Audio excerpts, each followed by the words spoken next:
کبھی کو بہت زیادہ کچھ دکھانا پڑ جائے تو وہ کراچی کی HBL ٹاور کی بلڈنگ ہے، بس وہ دکھا کے کہتے ہیں کہ یہاں پر سارا کچھ ہے. اسلام آباد میں کچھ دکھانا ہو تو بس سینٹورس کی بلڈنگ دکھا دو تو لگتا ہے بہت ترقی ہے.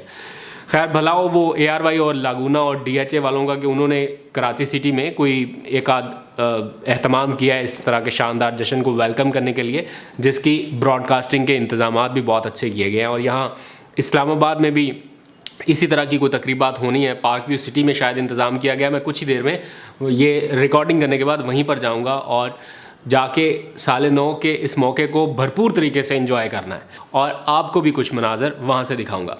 خیر سب کچھ برا بھی تو نہیں ہو رہا نا، جو اچھا ہو رہا ہے ہم نے اس کے اوپر بھی بات کرنی ہے. پھر آخر میں آپ کو بتاؤں گا کہ وزیر اعظم نے سال نو کا پہلا دن کس کے نام کر رکھا ہے. تو جناب پاکستان کے لیے بڑی اور شاندار خبر پر بات کرتے ہیں جو آئی ہے گرین ڈپلومیسی کے میدان سے، اور خبر یہ ہے کہ اقوام متحدہ نے پاکستان کو ایشیا کا فارسٹری چیمپئن منتخب کر لیا ہے، جس کے نتیجے میں پاکستان بطور ریجنل چیمپئن ایشیائی ممالک کی جو فارسٹری مینجمنٹ ہے یا ماحولیاتی مینجمنٹ ہے اس کی سربراہی کر سکے گا. خبر اس اعتبار سے بھی بڑی ہے کہ دنیا بھر کے 200 کے قریب ممالک ہیں، ان میں سے اقوام متحدہ نے صرف 3 ممالک کو فارسٹری چیمپئن شپ کے لیے منتخب کیا ہے. اور اس سے بھی اہم یہ ہے کہ براعظم ایشیا سے صرف اور صرف پاکستان کا انتخاب کیا گیا ہے.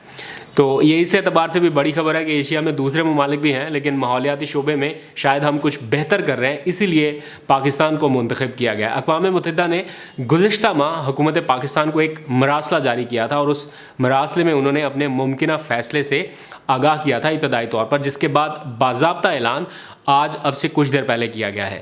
اس کے نتیجے میں ہوگا کیا، یعنی پاکستان کی جو وزارت موسمیاتی تبدیلی ہے وہ ایشیا بھر میں اپنا ایک مضبوط کردار ادا کر سکے گی. پھر اقوام متحدہ نے اپنے مراسلے میں واضح بھی کیا ہے کہ یہ فیصلہ وزیر اعظم عمران خان کے گرین ویژن کی دنیا بھر میں پذیرائی اور پاکستان میں 10 بلین ٹری سونامی منصوبے کی کامیابی کے نتیجے میں لیا گیا ہے. اس فیصلے کے ساتھ وزیر اعظم کے معاون خصوصی ملک امین اسلم جو ماحولیات کو دیکھتے ہیں ان کو بھی اہم ذمہ داری اقوام متحدہ کی جانب سے دی گئی ہے. تو یہ بڑی شاندار خبر تھی، سوچا آپ کے ساتھ شیئر کر لوں سال نو کے موقع پر، کیونکہ سیاست کے اوپر آج بات کرنے کا اتنا زیادہ دل نہیں ہے. آگے بڑھتے ہیں، بات کرتے ہیں وزیر اعظم عمران خان کی، جن کی حکومت کا 4 دسمبر بھی گزر گیا. سرد دسمبر کے آخر میں جاتے جاتے عوام کا پارا مہنگائی اور منی بجٹ کے اعتبار سے کافی ہائی رہا اور بہت زیادہ فیڈ بیک آیا ہے. سیاسی معاملات پر گزشتہ روز کے ولاگ میں تفصیل سے بات کر چکا ہوں. میں نے آپ کو وہاں کے اندرونی مناظر بھی کچھ ایکسکلوزیو دکھائے کہ کس طرح سے یہ سارے پاور کوریڈورز میں ایکٹیویٹیز ہوتی ہیں. اگر آپ نے نہیں دیکھا تو بہت انٹرسٹنگ ولاگ ہے، جا کر ضرور دیکھیے گا. اور آگے بھی اس حوالے سے بات کرتے رہیں گے، لیکن آج تھوڑا غیر سیاسی موضوع ہے، اس لیے سیاست پر بات پھر کسی اور وقت کریں گے. تو جیسے میں نے آپ کو ویڈیو کے آغاز میں بتایا تھا کہ وزیر اعظم عمران خان نے سال نو کا پہلا دن کس کے نام کیا ہے، تو جناب جواب یہ ہے کہ ریاست مدینہ کے تصور کے نام کر رکھا ہے سال نو کا پہلا دن. بعض لوگوں کے نزدیک ریاست مدینہ کی بات ایک تانا بن چکی ہے، یعنی اب کسی کو کوئی تانا دینا ہو تو وہ کہتے ہیں لے یہ ریاست مدینہ کی بات کر رہے ہیں، یہ ہے ریاست مدینہ. تو اس طرح کی باتیں بہت سننے کو ملتی ہیں. آپ سوشل میڈیا دیکھ لیں، آپ ڈیجیٹل میڈیا دیکھ لیں، الیکٹرانک میڈیا کے اوپر بھی اپوزیشن کے لوگ اسی طرح کی بات کرتے ہیں، تانا زنی ہوتی ہے. بات بات پر مثال دے کر پوچھتے ہیں کہ یہ تو نہیں ہوتا ریاست مدینہ میں. لیکن اس کے باوجود اچھی بات یہ ہے کہ اس کے اوپر بحث جاری ہے.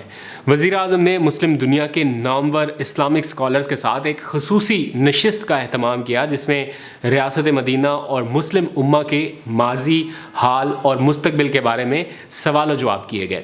اور اچھی بات یہ ہے کہ وزیر اعظم نے اس پروگرام کو خود اینکر کیا ہے، یعنی وہ خود سوال پوچھتے نظر آئے ہیں اس ویڈیو میں. مختلف ممالک سے تعلق رکھنے والے اسلامک اسکالرز نے تفصیل سے ان سارے سوالات کے جواب دیے جو وزیر اعظم نے ان سے پوچھے.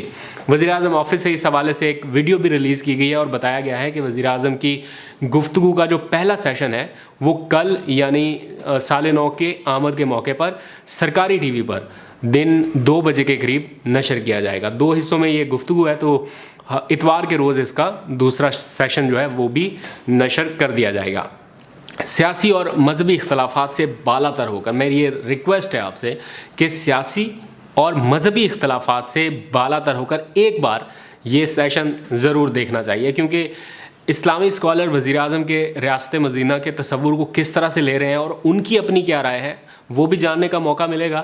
اور پروگرام کے جاری کیے گئے پرومو کے ایک سیگمنٹ میں دیکھا جا سکتا ہے کہ وزیر اعظم ان اسکالر سے مسلم ورلڈ کے نوجوانوں کے لیے خاص طور پر سیرت النبی صلی اللہ علیہ وآلہ وسلم سے متعلق سوالات بھی کر رہے ہیں, اور ان علماء اکرام کے جو جوابات ہیں وہ سننا بڑا دلچسپ ہوگا کہ وہ کیا بتاتے ہیں اس بارے میں. میرے لیے یہ سب دیکھنا اس لیے بھی حیران کن ہے کہ انتہائی مصروف شیڈیول میں سے وقت نکال کر ایسی چیزوں کو ٹائم دینا یا ایسی چیزیں کرتے حکمرانوں کو بہت کم دیکھا ہے. سیاسی, قومی اور ملکی امور میں تو سارے ہی مصروف ہوتے ہیں, اور اس قدر زیادہ مصروفیت ہوتی ہے کہ ایسی چیزوں کے لیے شاید وقت نہیں ملتا. لیکن وزیر اعظم کو عالمی اسکالرز کے ساتھ اس طرح بیٹھا دیکھ کر صحیح بات ہے اچھا لگا.